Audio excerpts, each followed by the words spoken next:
In college, I took a hard news/soft news journalism class where one of the assignments was to write an obituary for one of my grandparents. The professor told us to write it on a deceased grandparent, but if all of your grandparents were still alive, we had to choose one. In my case, all of my grandparents were alive. I procrastinated actually doing the assignment until the night before it was due because it seemed like a morbid assignment, especially once all of my grandparents were still alive. Scramming for an easy grandparent to write about, I gave my mom a call and asked her for some basic biographical information about my maternal grandfather. As we were talking about my grandpa's career, my mom couldn't recall the name of one of the companies he worked at. She lectured me about waiting until the last minute to write the assignment because it was late, 10:30 p.m. my grandpa's time. However, she said she would give him a call to see if he was still awake and be able to answer that question once my assignment was due the following morning. When my mom called my grandma answered the phone in a panic. My grandma frantically explained that the paramedics had just arrived and were performing CPR on my grandpa because he had stopped breathing and lost consciousness. My mom was able to stay on the phone with my grandma until they took my grandpa to the hospital, where he was declared dead. In the time my mom and I had been talking on the phone about my grandpa's obituary, he was dying. His death was entirely unexpected at that. Although he was in his 80s, he was the healthiest of my grandparents at the time. We ended up using the obituary I wrote for that writing assignment as his actual obituary. Still freaks me out when I think about the timing. Story 2. This summer I bought my girlfriend a last-minute birthday trip to go kayaking around the San Juan Islands off the Washington state coast. After a long drive and ferry trip, we found the tour group of about 20 people and were then shuffled into a shuttle van for a ride to the beach. Now, my girlfriend has a unique name similar to the name of a famous painter. Let's say it's Rebecca Warhol just for fun. It's not. She's a little ray of sunshine, and started chatting with the middle-aged woman sitting next to her on the shuttle as we waited to leave. The woman noted that she had always loved the name Rebecca, as it was her mother's name. They made pleasant small talk in the van until the tour guide passed around the sign-in sheet for all of us to fill out. That's when things got strange. My girlfriend wrote her full name on the sheet and passed it on to the woman, who immediately shouted, "Oh my God," and started crying. After a few minutes of total confusion, she told us Rebecca Warhol was my mother's full name, and these islands were her favorite place in the world. She passed away this summer from cancer and we've traveled hundreds of miles to spread her ashes here. We were stunned. I literally picked a random date, time, and tour company, and then we were split into the same group as this woman, and my girlfriend was sitting right next to her on the shuttle. What the hell? She continued by saying, "My daughter told us that Nana Rebecca would be with us on this trip, and I didn't believe it until now." It was the most unbelievable coincidence we had ever experienced, and has totally convinced me that there's more to this world than we think. As my brother later said, the universe winked at us that day. Story 3. This happened around 1991. It's the middle of the night.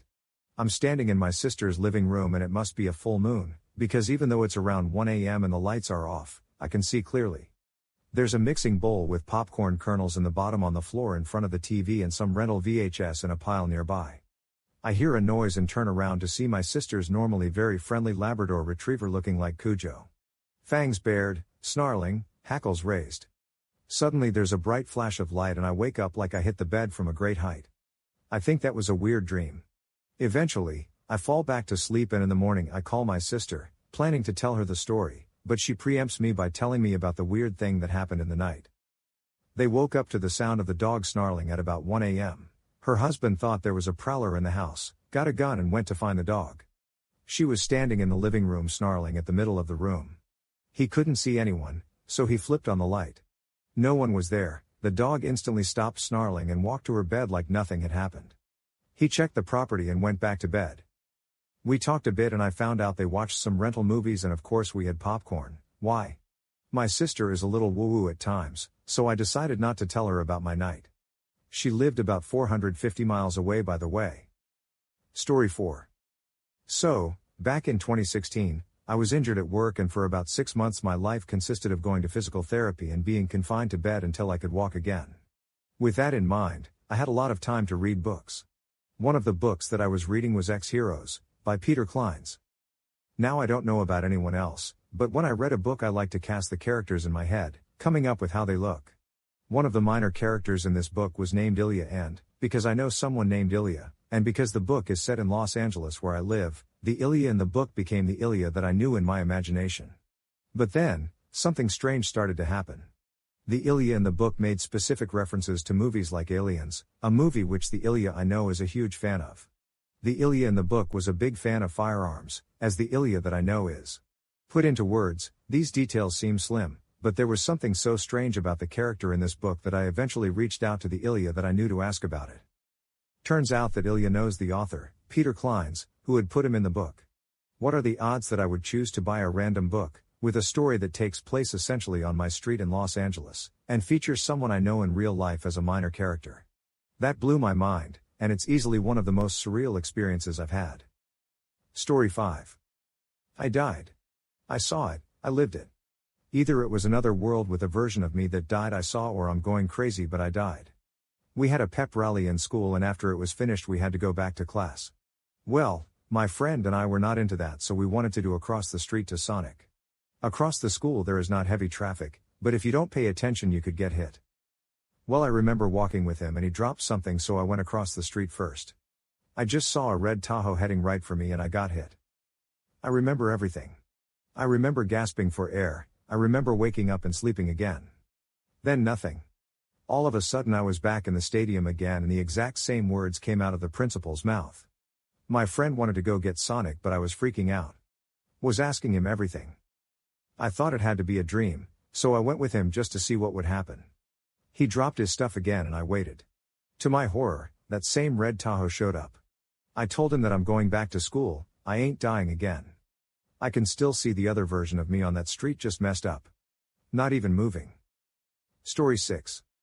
I've got several kids and night terrors are always a bit freaky, but once you know it's normal and what it's like, you kind of get used to it.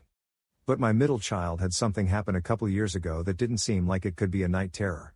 He's almost 5 now and has been pretty advanced in academics for a while, somehow learned how to read the names of numbers and colors and such, and I accidentally found out one day when I caught him reading what I had written. He came into my room very upset one night. Night terror. Except he was fully awake. I know they can seem like they're awake but they're not. But I had him doing math. 3 plus 2 is? 5. Asking very high-level questions about things. He seemed fully alert and aware. But he was seeing something my wife and I could not see. Something threatening and scary. The fly was going to get him. He shrieked ear-piercing screeches, consistently turning away and back to the doorway into my master bath where he saw this thing that was invisible to me. This happened for a few nights, too. I could only reassure him that he was okay and nothing was there and we would protect him. You're okay. You're okay, I'd tell him. He always darted down the hallway between his room and mine for a few days after this, reassuring himself by saying I'm okay, I'm okay, I'm okay as he ran. Poor thing. Freaked my wife and me out completely. Story 7. I once clocked out of work at 6 p.m., like I always did at the time, and began my hour-long train ride home. After I had found a seat, I went to sleep and woke up just before my station. From the station, it is a short bus journey, 10 to 15 minutes, to reach home. During the entire journey, I didn't use my phone and I don't wear a watch, so I didn't really notice the time anywhere. When I reached home, my family surprised me with "You're home early, everything all right?" I look at the wall clock and it is about to be 6 p.m. I was too shocked to understand what happened. Checked other watches, cell phones, etc., and the time is absolutely right. A few days later, the admin emailed us the timesheets for the month, times clocking in and out, and every single days for me was around the same 6 p.m. So it certainly wasn't me having left work earlier. To this date, I haven't figured out how I gained between 60 to 90 minutes that day. The most common theory seems to be the DST, and I have considered it before.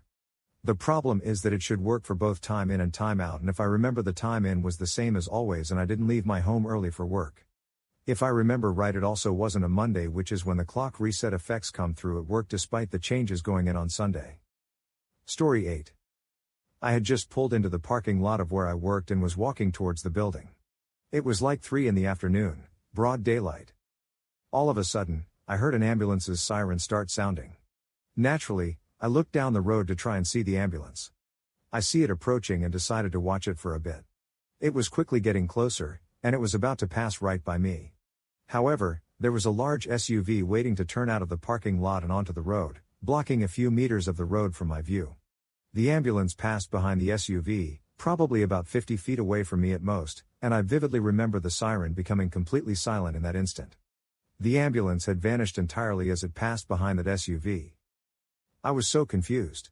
The road did not have many cars on it at the time, and it was broad daylight. I did a triple take and made sure that I didn't just miss it. I had a clear view of the road going both directions, and there was no more ambulance to be seen. No more siren either.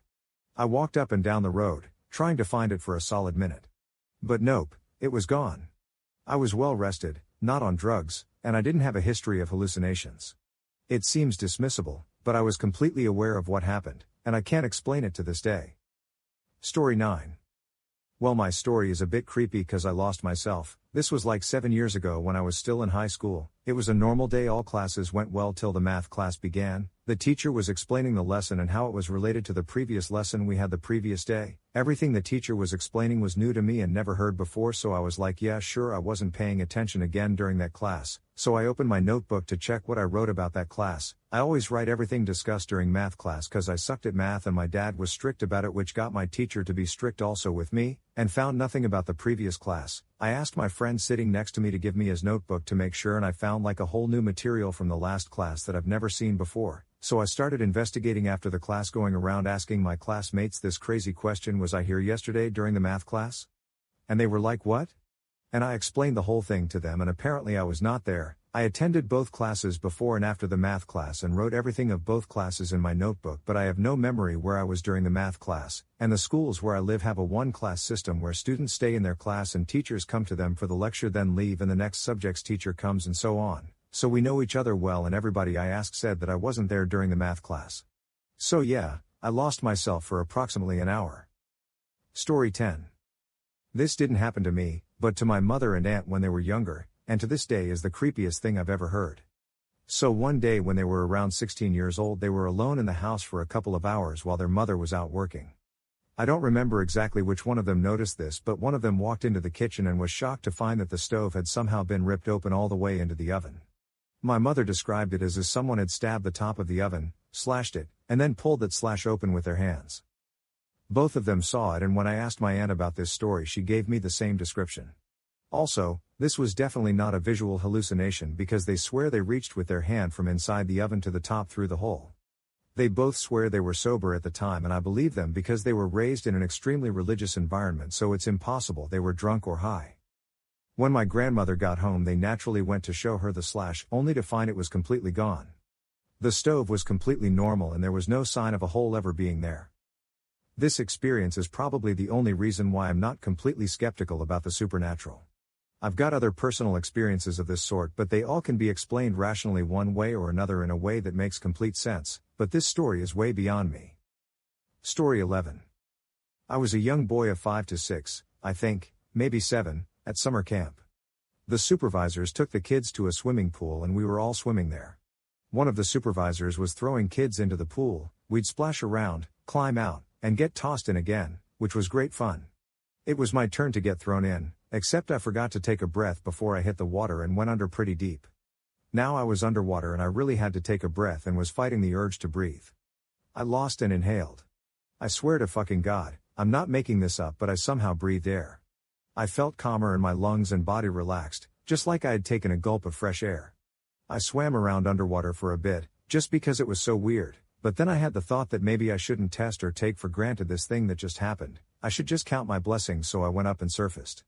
The rest of the day was normal and I never told anybody.